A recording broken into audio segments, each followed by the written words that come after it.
Okay, I gave everybody a chance. Now I'm taking over. Okay, I'm Lisa Vestal, and I happen to be president of this wonderful bunch of Woodturner people. I'm also glad that for the other two females that are here to represent. Yay, go us!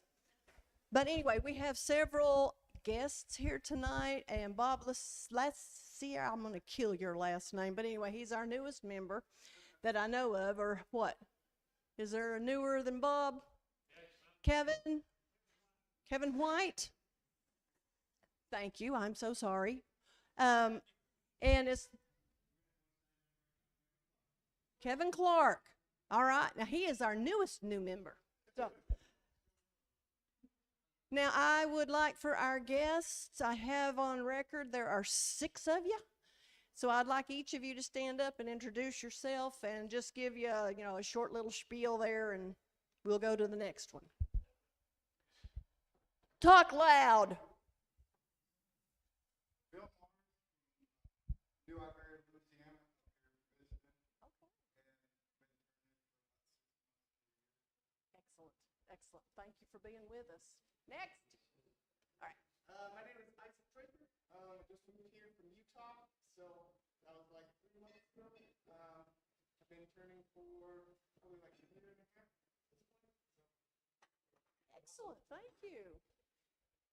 Rick Harris, live in Johnson City. Been working for 20 years or so, full team of the year. Had my lines laid for 5 years. Oh. Yes. Thank you. Thank you.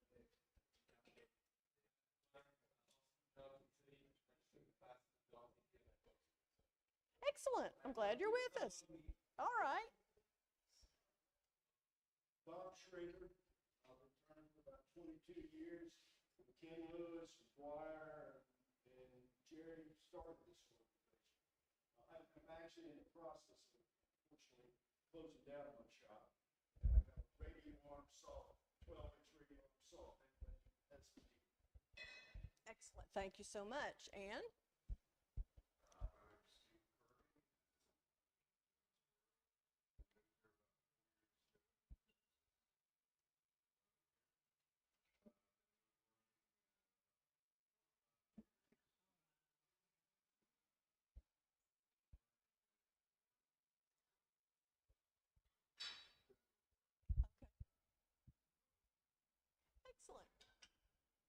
Thank you all for being with us.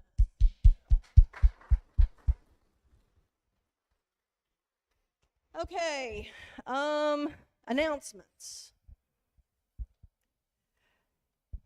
Lumber and Craft is having a tent sale, meaning scratch and dent, hadn't sold in the last 2 years. I need to get the shelf space. It will be a tent sale type venue, but there'll be food truck and other types of, it's not just wood, and they'll be doing a tool sale themselves, but it's in the parking lot at Lumber and Craft. Okay, I'm Lisa Vestal, September the 6th. Yes. Okay, Bob and I will be at the McKinney Center on the 23rd of this month. They have a event that they're allowing vendors into that, and we were fortunate to be accepted. So we will be at the McKinney Center in Jonesboro on the 23rd, which is a Saturday. Does anybody in here have any other resources as far as day events? Thank you. That I'm so sorry. people within the group can maybe be able to participate in?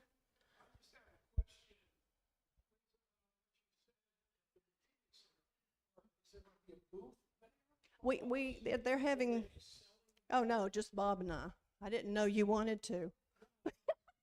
No, it's a vendor type event, and there's some kind of, it's all different types of artisans. And so from what was gymnasium to a few huge classrooms, that type, like this space, and there'll be vendors set up. And that's in Bob and I.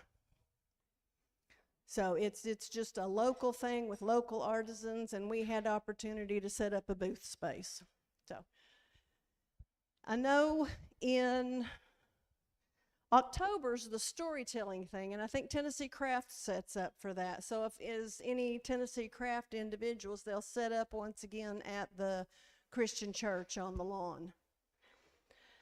Let's see. I have a request where I am attempting to have our group in the social face of the public, because I want them to recognize that we are here, plus we do not-for-profit donation.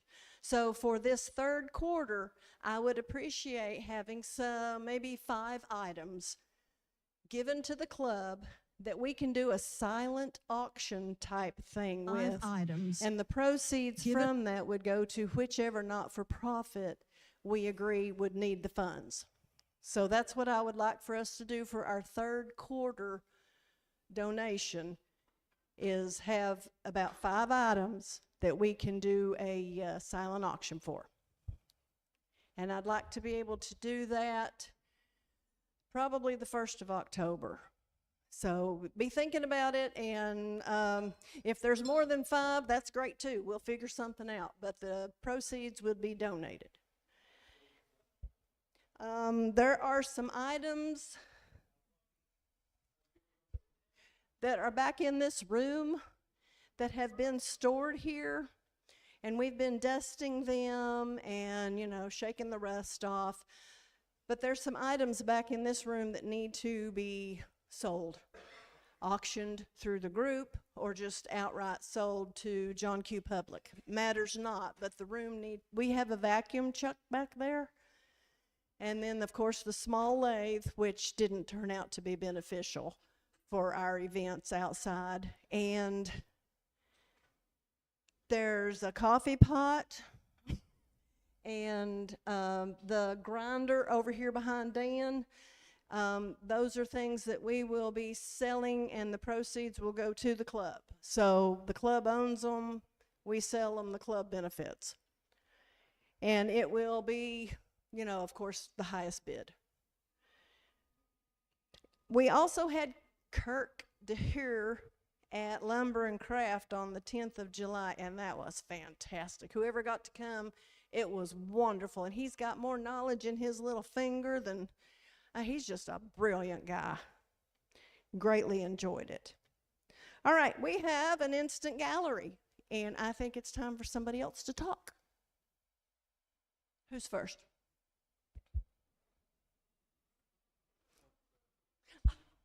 He's awake now.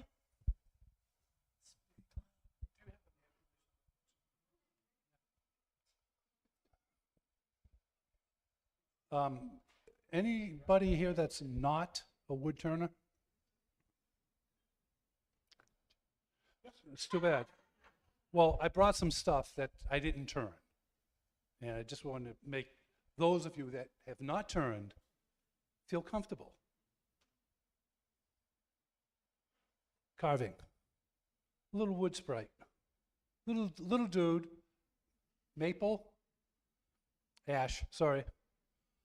Yeah, it was fun. If you ever get around to whittling or carving, power carving, they're fun. And his older brother, I brought him too. The fall is here. My wife said I needed to make a pumpkin. I said, how big, for what purpose, what color? She says, yes. Okay. So here's a pumpkin. I got to put you down. So here's a pumpkin. I got to put you down. Put stuff in it. I don't know what you want. Cookies, candy, yeah. Gum. It's made out of magnolia, and I didn't have a piece of wood big enough, so I had to use 2 bowls together, and it came out all right. It works. So tried something else here. Did you ever try stacking BBs? Yeah, that's what it looks like. I didn't. It was actually a pull chain from a ceiling fan, but it's epoxied in. It's carved in smooth so that it's part of the bowl. It just, it's different. You know, always wanted to. And this beautiful cherry looked lonely because it was not really, wow, nice cherry bowl. So I put a piece of, I think it's mahogany or sapelli. I think it's mahogany because it's got a beautiful chatoyance on it. Just to dress it up, to give it a friend to talk to, I guess. And that is all. Next. Thank you, Joe. I got a question for you guys and ladies.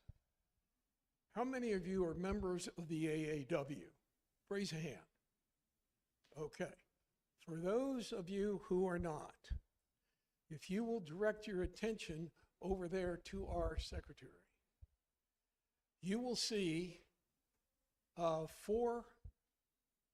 was emptying out a room in my shop, and those are old issues of the AAW magazine that you get every month if you pay $74. I will tell you, those are tabbed, and the tabs are still in there for things that my wife saw or I saw that I wanted to play with.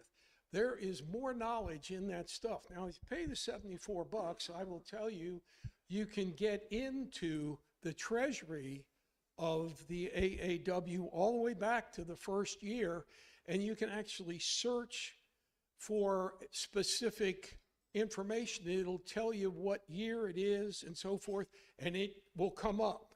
So if you're already a member, you don't need those. But if you're not a member, I would encourage you to grab one or two of those. They're free. They're not leaving with me. So if you want to grab a couple of them just to look through to see what it's like, I brought them for just that reason, okay? So don't walk out if you're not a member of the AAW without at least grabbing one or two of those. Everybody around here knows I usually do big things. Stuff like this is something that I do at the demonstrations that we do down at the Folk Arts Center as members of the Southern Highlands Craft Guild. Ken's a member. You sold anything, Ken? Okay. Yeah, it's been a tough year for those folks because the Parkway was down, and you got to want to go there specifically to the Folk Arts Center because it's closed at both ends. They're still working on hauling trees away, I guess, and rebuilding the road. This is a piece of redbud, and I cut this tree down, and it was about that big around. And I turned a bowl out of it. The wood's kind of pretty, actually. Next, this is a piece of spalted pecan, which Scott Benzine and myself cut up, and I've been cutting and making bowls out of it for a year, year and a half. And everybody has asked me how we get things to spalt. This is spalted maple. I'll tell you how you do it if you haven't heard it before. When you get the log cut to the size that you want to take the bowl out of, pour a can of the cheapest beer you can find on top of it at both ends, brush it in, turn it upside down on the dirt, and walk away. Come back, make it a little bit longer, because you want to cut a slice off one end or the other and see how it's doing. Depending on the temperature, the time of year, and so forth, you can get silver maple to spalt inside of 30 days. This is a sugar maple, and you can see all I did was pour a cheap, I haven't had a drink of alcohol in 30 years, one day at a time. Thank you very much. But I spilled more than most of y'all would drink in your life before that, I'll tell you what. But anyway, this is what a good piece of spalted maple looks like. And these things are hot. When we do our demonstration down in Asheville, they sell pretty quick. And the only other thing I brought with me is a little piece of burley maple, and there are probably 15 burls, little tiny burls. They call them in Pennsylvania, they call them ghost burls. But you might want to look at that. It's kind of an oddball looking bowl. I normally cut these up and throw them in my designer firewood pile rather than finish them, because it takes as much time to finish this bowl as it does to finish this bowl. That's the story. Walt, I think this is yours. Yes? Okay, come on up and talk to us about it. Former member of ours had a different take on doing the small. He believed you should drink beer, and then whatever came out. Richard. That'll work too.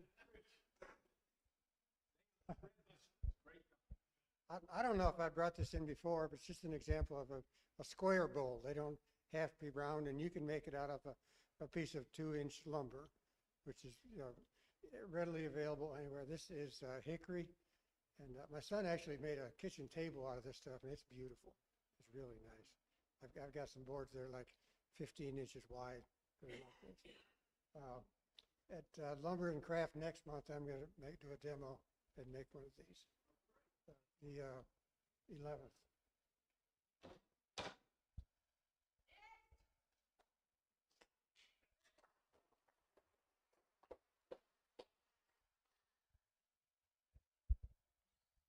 There's a couple of sapele boxes. I did some at Christmas with just a little foot. And so anyway, I was playing around with longer, skinnier bases to see how that would work out. I also tried flocking. Worked out really well. It's a lot easier than I thought. Got a little decorative bottom.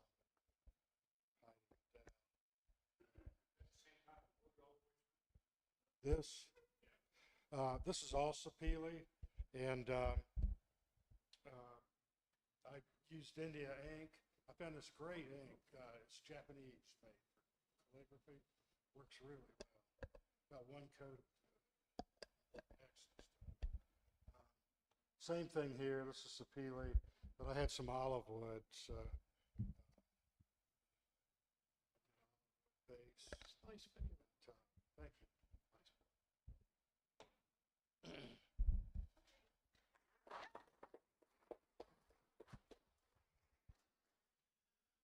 So Ken Lewis is doing renovation on his house, and Ken says, I've got an extra LVL. You need to turn this. And I said, I'm not interested. And he kept on, you need to turn this. I'm not interested. And finally he turned one and he said, you got to turn this. I said, okay. So I put it in the house and I let it matriculate, for a couple months. And then finally I turned it. And it did turn out pretty nice, but I really don't recommend it. That's a lot of work.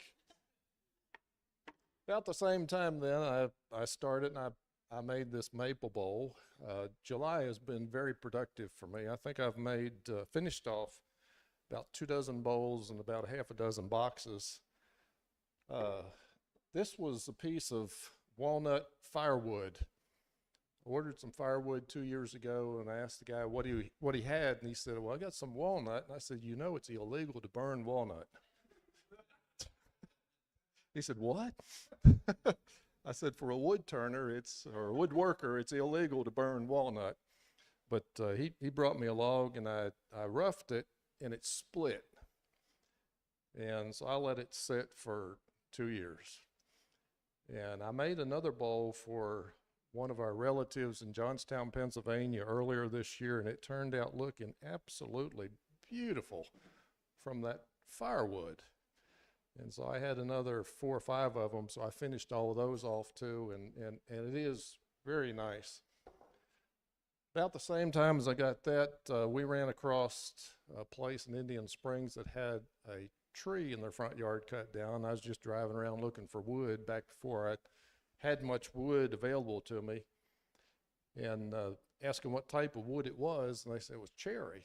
This is a wild cherry, and I let this one sit around for about 2 years too, and finished it off. And I was telling Ken, I don't think this one will get any further than my desk. It just turned out to be beautiful wood.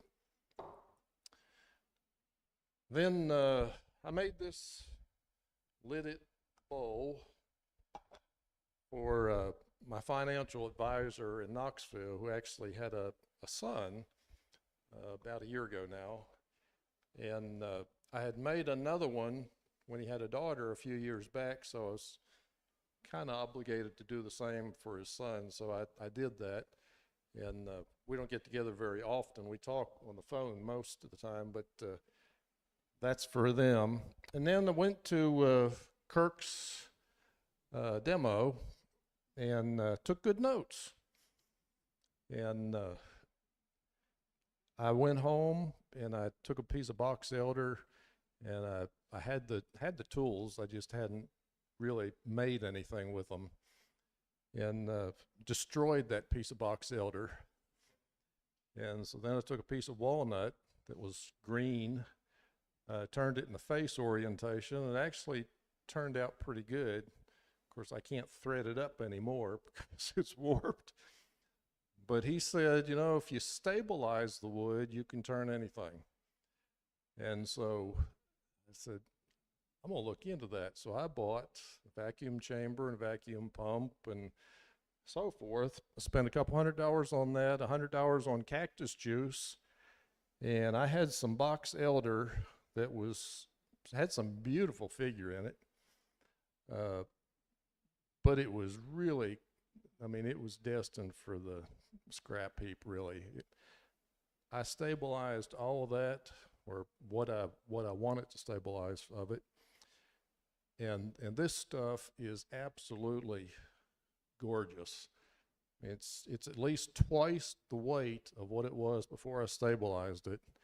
And it has turned out to be really nice. I mean, I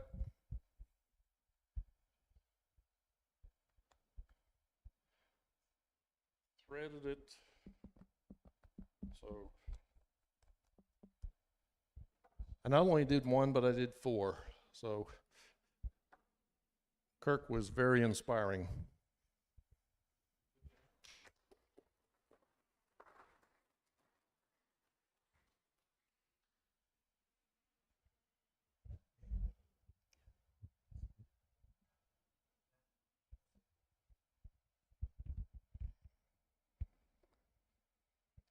This is a piece of maple that's spalted that Dan Dyer gave me. And there's a piece I made out of it. Plus I had several pieces for Christmas ornaments. I thought it was pretty. This spalting is real great and that. A friend of mine come by the house and had a bunch of wood laying on his truck, and he said, "You want any of it?" And I said, "No." I looked in there, and there laid this crotch piece. I said, "What kind of wood is it?" He said, "Mulberry." But I've never seen mulberry look like that, but it turned out beautiful. The color in it I thought was great.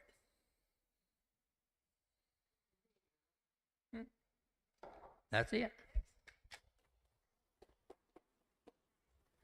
Thank you, Harold.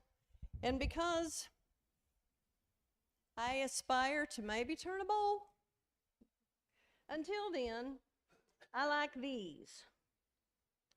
I turn the top, I take a piece of wood from my base, and then I just go from there. And I love my torch. I will burn anything. It is so much fun, and it's just, pyro.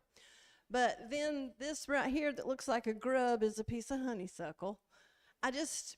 You're limited by your imagination, and just because it's not a bowl, which I don't know if I'll ever be able to turn one, I do these, and that is the most fun. I will lose hours playing with that. It's just crazy. But anyway, that's what I do. Next.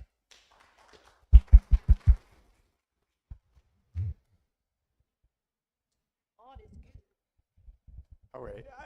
For those of you that were here at the last meeting, I brought a bowl in I was having real problems with. I'd gotten a piece of box elder given to me about 6 years ago. I turned a salad bowl for a family relative. She wanted a big one. Gave me the dimensions and everything, and I showed her some wood. She says, yeah, I like that. So I made a bowl out of box elder, and I finished it wrong, and I'm going to tell you what I did and recommend you don't do that. To preserve the color, for whatever reason, I put a natural stain finish on the inside and outside, just to kind of lock everything up. I assumed that was a sealer.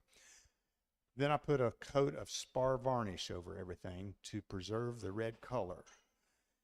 It did okay on the outside, and as you can come up and check this out. It's got some wipe on poly finish, but the color stayed true on the outside. The inside looked horrible. But I also inadvertently put wipe on poly on top of that all over the bowl and just ruined the inside. The lady used this for 5 years extensively. She used it a lot. It's my son's wife's aunt. He said, that bowl you gave her, there's some problems with it. It looks like it's flaking off. He brought it to me to look at, and I said, I'm embarrassed, because it was really bad. It looked like the finish was flaking from underneath up, and you couldn't flick it off with your fingernail or anything. It was not moving. So I had to completely sand it off. Now, it's been finished with natural stain and spar varnish and wipe on poly, and I had to get all that off. And it had changed shape just enough that when I put it on the lathe, I couldn't use a scraper. I couldn't do anything. It was a sanding job, pure sanding job to get all that off. I ate up more sanding pads than I want to think about. But I was bound and determined I was going to finish it. And I consulted with several of you at the last meeting on what to do about the inside, and I got some really good advice. So I did get it down to bare wood and put 2 coats of mineral oil, just plain old mineral oil. I happened to use Howard's mineral oil because I had the Howard's mineral oil and butcher block finish. Then I let it dry a little bit, put 2 coats, top coats of the Howard's mineral oil. It's called butcher block finish, but it's mineral oil and carnauba wax, I think. And you let it dry overnight. You wipe off the excess. You can put another coat on. I put the final coat on yesterday. It hasn't buffed out yet. I'm going to give it a few days to dry, but I've got to send it to her this week. So I'm hoping that the oil doesn't keep coming to the surface after I send it to her, because I know it is a problem. But anyway, I wanted you to understand what I did and recommend that you not do what I did on the inside. I think the proper finish from my perspective now is what I learned last month was mineral oil or the butcher block finish is great for bowls. If they start getting dull, they can go buy mineral oil at the drugstore and recoat it, and it brings it back to life. So that's a lesson learned. These are just the only 2 pieces I've turned in the last 6 months. I've been really busy with other things, but this is a piece of box elder. You're going to see some more of this next year, I hope, within the next year. He gave me, this gentleman, I found out about it through a friend at church. He had a red elm tree that had been dead and down for years, and it was completely devoid of limbs and bark or anything, but it had about a 200-pound burl on it that wrapped almost all the way around the trunk. The trunk was pretty good sized diameter, but this burl was massive. He called me about the burl. I got the burl. It's sitting in the shop. I haven't gotten into it yet, but this is the dead wood. I really like the coloration in it. It's got a really nice knot hole there that's looking at you when you look at this side. But anyway, it doesn't dry. I mean, it doesn't finish up smooth. There's a porous finish on it because of the wood. I might try some of those finishes that seal up those pores and grain pattern. But anyway, I'll be bringing some more pieces from the burl, hopefully, because it's been dry for years. This is a little failed box that I did. I had a spindle on top that I didn't like. It really looked ugly on this thing, so I took it off and put another one on. And in the process of all that, I ended up sanding too much, and it got really, really thin. So this is not a good example of a lidded box, but it's going to my next show.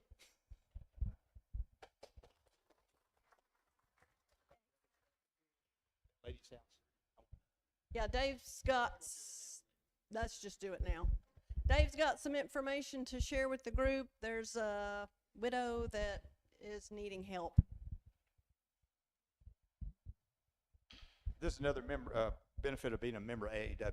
A lady from Atlanta called me. She found my name on AAW, got associated with this area. She has property in Greene County. That's their family home. It was a nice big farm, used to be several hundred acres. They whittled it down a little bit. Her husband was a woodturner. He passed away 2 years ago. She's been grieving and is finally to the point where she's ready to get rid of his equipment. And she didn't know what to do or how to go about that. I've had multiple discussions with her. I went down to her house and saw the equipment. I've got a bunch of pictures. I'm going to leave them on the table over here. She would like to have some help getting rid of this equipment, selling it. She'd like to sell it. I broached the subject of maybe if we can help you sell it and get a price that you're happy with, maybe you could at the end make a donation to the club. She would say that's very fair. She's happy to do that. So if you're available and have done this before and have some time, she won't be back in this area from Atlanta until October, so we've got some time to work on this, but I'd like to suggest we put a group of 2 or 3 people together. Come look at the pictures. There's some nice looking equipment. It's not in his workshop per se. It's out. His workshop is in a barn. It's unheated, unair conditioned. It's open air, but the equipment seems to be in pretty good shape. I think everything runs. He's got a lot of flat lumber that she's like to get rid of as well. That's been not kiln dried, but stacked and dried. So there's a lot of things there that we could sell and help her dispose of, and make a little bit of money for the club in the process. So if you have done this or are interested in helping me over the later fall when she's back in town, let me know and we can go for that. Thank you. Appreciate it, Dave. Always willing to help. Also, I wanted to find out, are there any other announcements that you all would like to? Yep.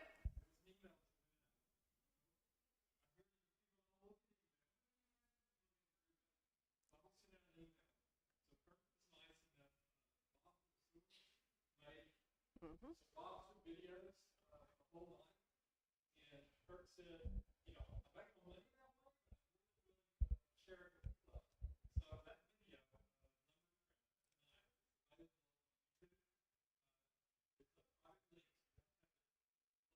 Or it's in their email. Yeah. Right.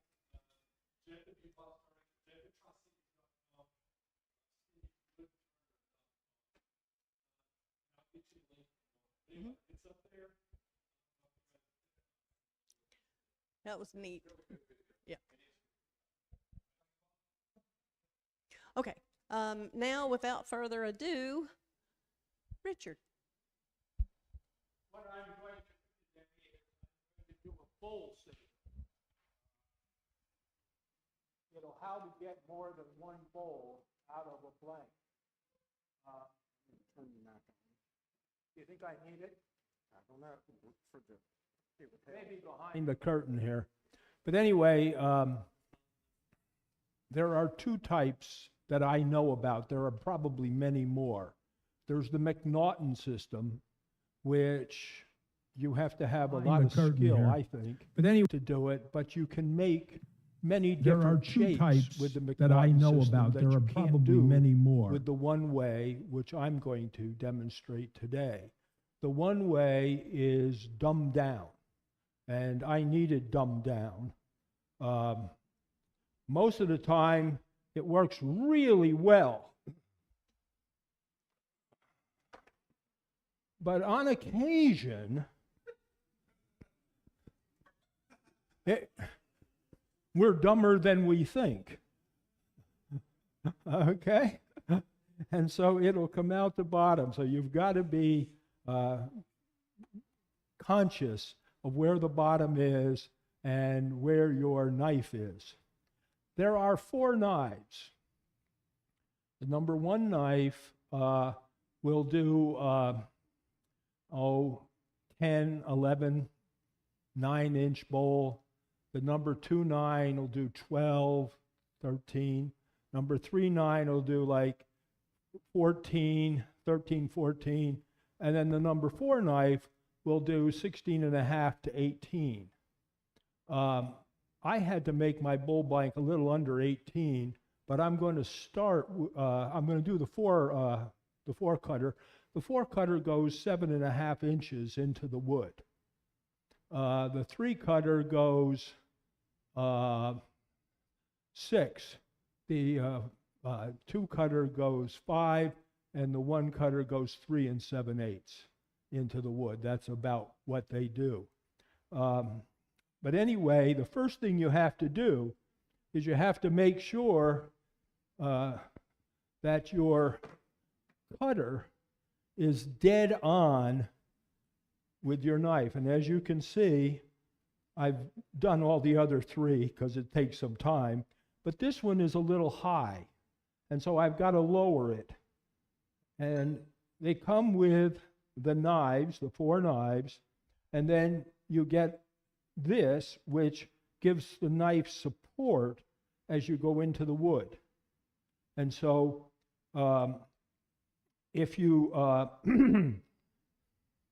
don't put support on it, especially the number 4 knife, you can bend your number 4 blade. Ask me how I know. It wasn't me that did it, but it was somebody at my shop.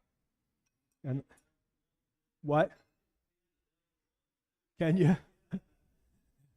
So they need this support going in, so you've got to be careful. And I'll tell you about, as I start in, when I feel, and I try to do it by feel, when I feel that I need to put support in. But this cutter here, if you can see, it is too high. I've got to get it down.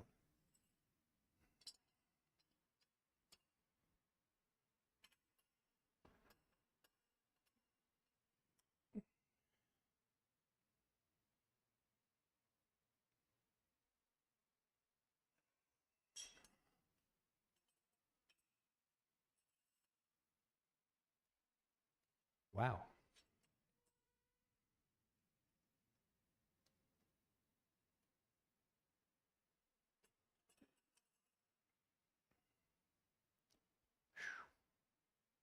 Boy.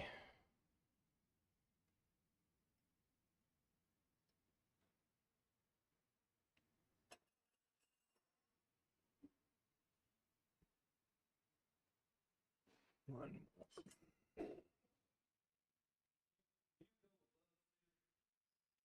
I go dead on. Dead on.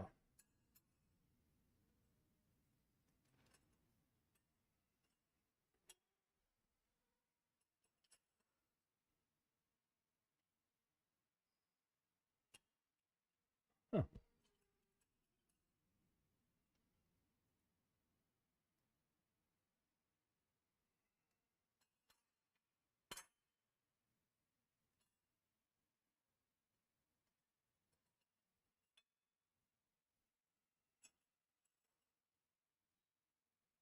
Boy, it is just a tad.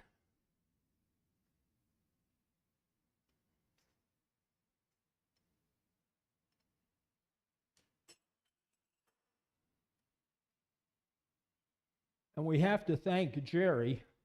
My lathe is not compatible with this lathe. And so this is Jerry's base, and the number 1, 2, and 3 cutter are Jerry's. I thought mine were going to work, but I put the number 3 in and had to take a hammer to get it out. So it wouldn't work in this.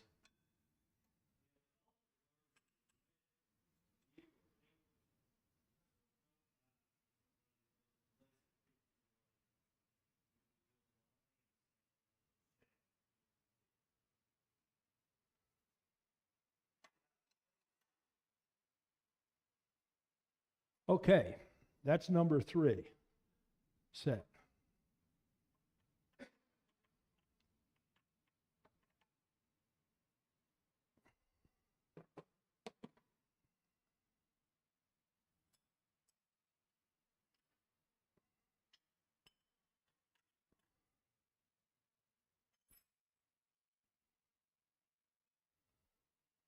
All right, this is going to be a test.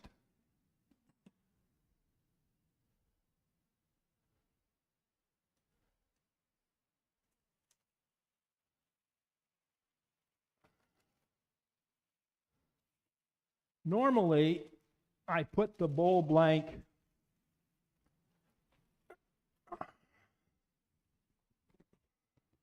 I think this thing is going to come off.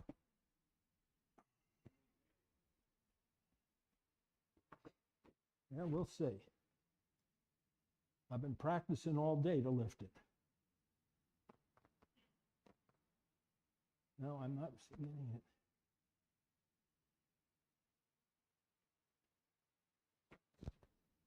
Hmm.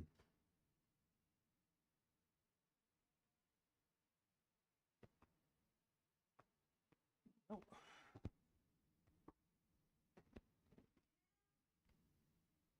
It may be helpful. I don't have it square here. I used to be able to do this, but in my old age, oh. Let me hold the.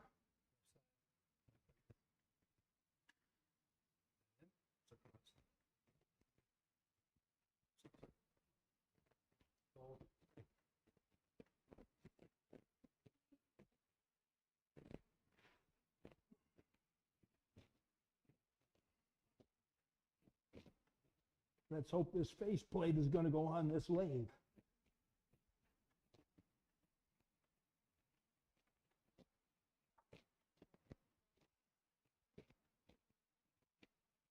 I would not normally do this, but because I was here, and occasionally they will come off.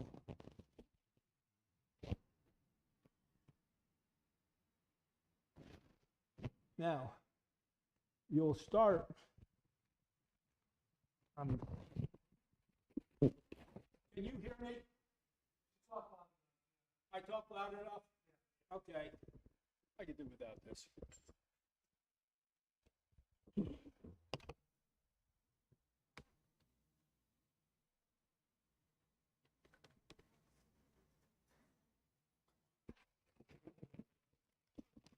All right.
All of these bowls should be big enough to second turn. This is how you would cut something you were going to make a bowl that you were going to set aside to dry, and then after it warped, you would second turn it. And so you need enough mass to do that. So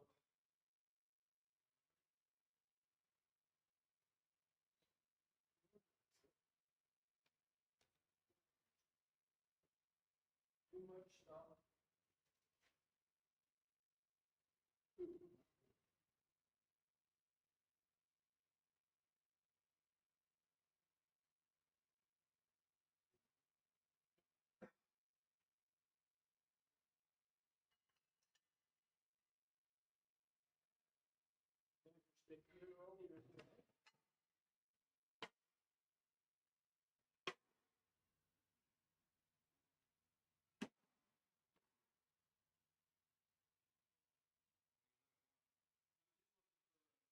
something to give me about 2 inches. 1 3/4. Oh, well, I guess if I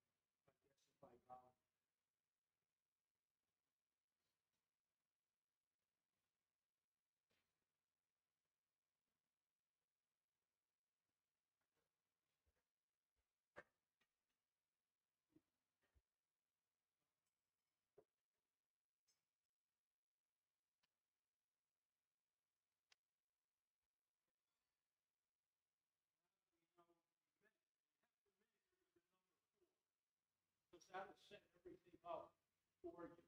Once you have where the number 4 goes in, you have what you need to go on. And then you can start with the number 1.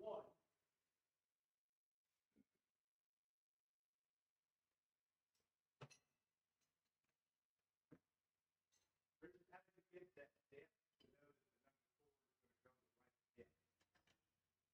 I measured it at home. I have to be 1 3/4 inch for to give me a 1 1/4 inch on the bottom. I don't mind the bottom being a little less than the side. In fact, I think it's preferred. So I'll make the side like 1 3 5/8, and I should have like 1 1/2 or so in the bottom. Okay.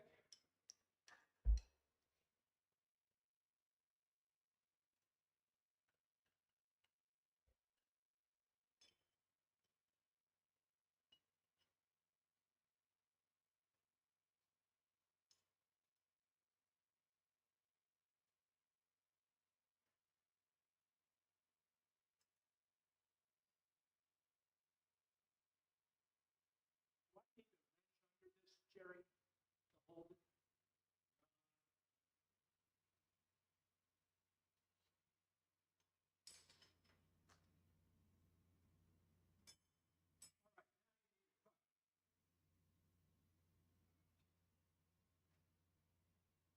One Way sells cutters with its packet, and this is the One Way cutter.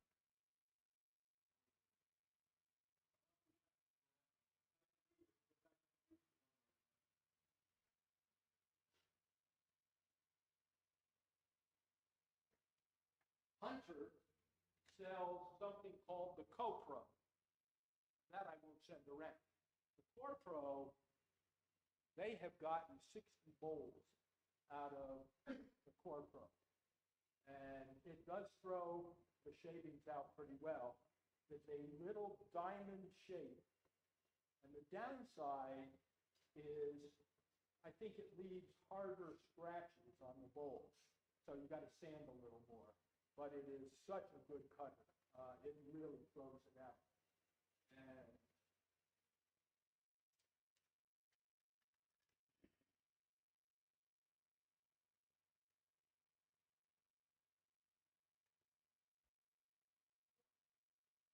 And the CorePro cutter costs a little over $100. Well, really, this is my second cutter.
So old, I can't tell you.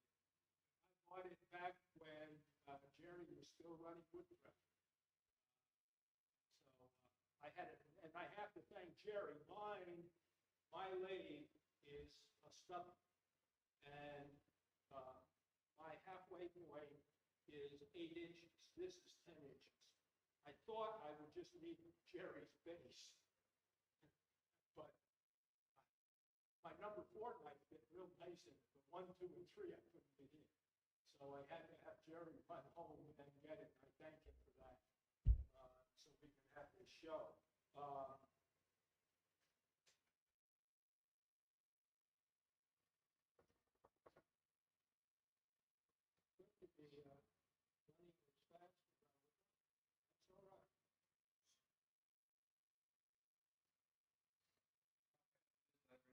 I'm doing about 423. When I got any higher, the whole lathe was shaking. That's one nice thing about a stubby. My lathe weighs 1,000 pounds.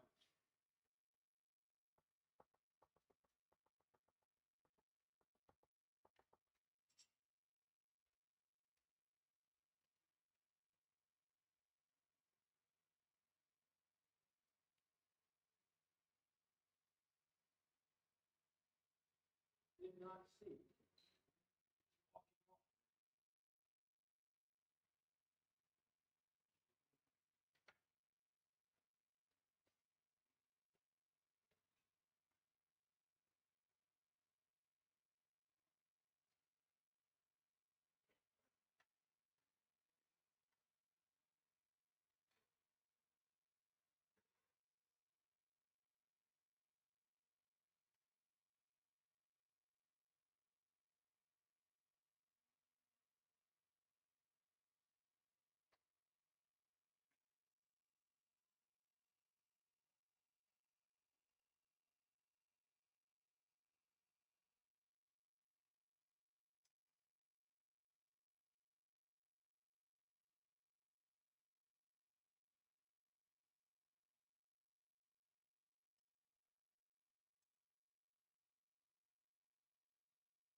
Me several times.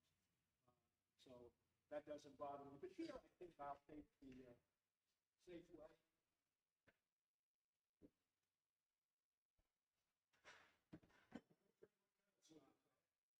When it's starting,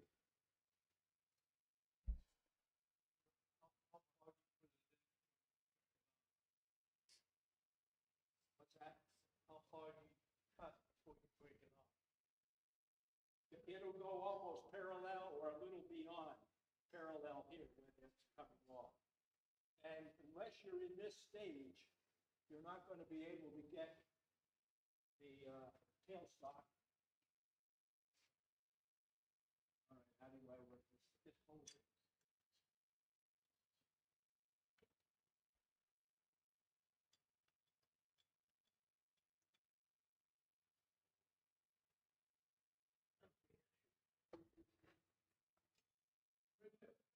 Yeah, I've got wood.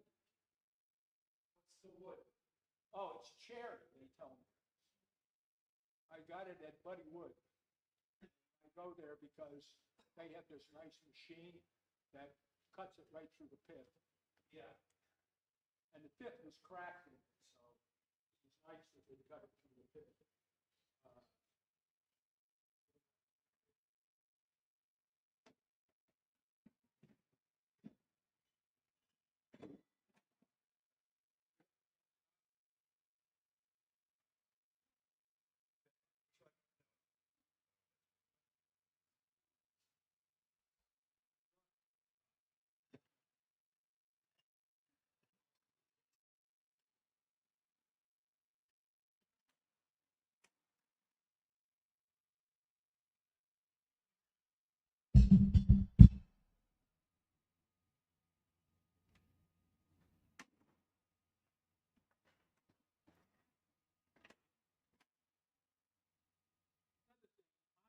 taken the pin out of my tailstock.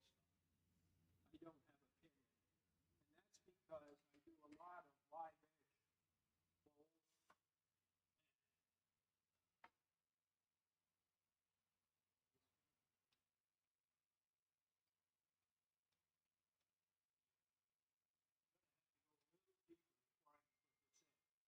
When you're doing a live edge bowl, you're moving it on the lathe a lot just to get the shape the way you want it. If you have a point in it, and it's just a tiny move, it always goes back into where the point is. So I don't have a point.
been asked to pose a question to the group. If I can have your attention for a minute. I've been asked to pose a question to the group. If you have any old Stanley hand planes that you'd like to part with, we have somebody here that would love to have them. Thank you, Harold.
attaches to this. Goes in your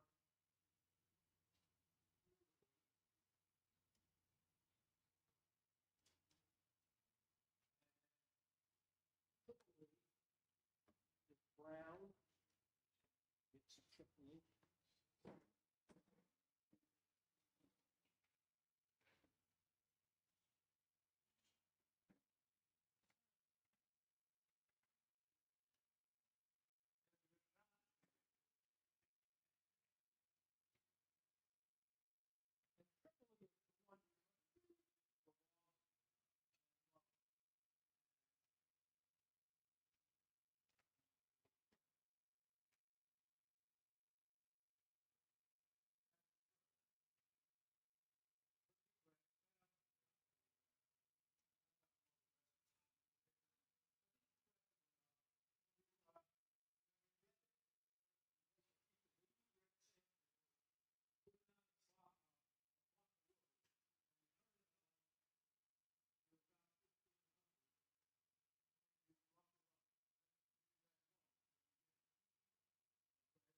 Tripoli.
You want to get what you paid for?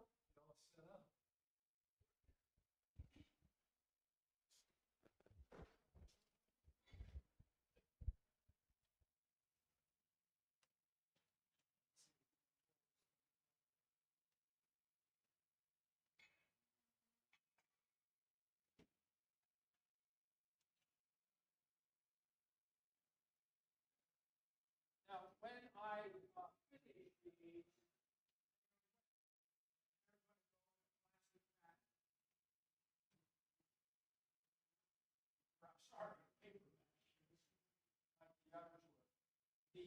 bowl there is about 36% moisture in that.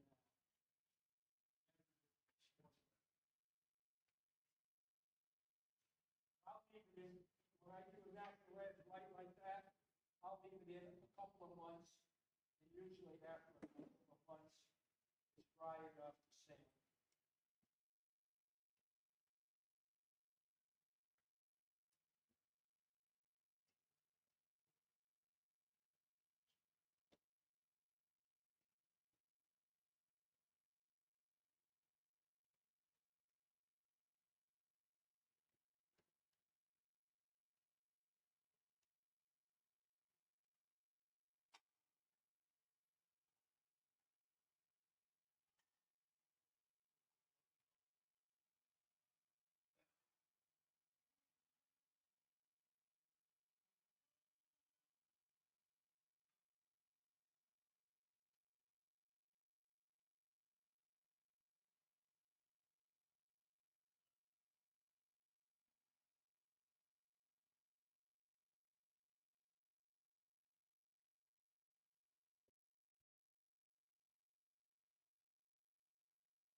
If anybody can volunteer to be our demonstrator next month and October as well, I haven't not been able to get a hold of Sue. And September and October, we need a demonstrator. So please, if you can volunteer, fabulous. If you can't, but you're asked, please be willing to be a demonstrator. I don't know why we've fallen short, but we got a lot of talent in this room.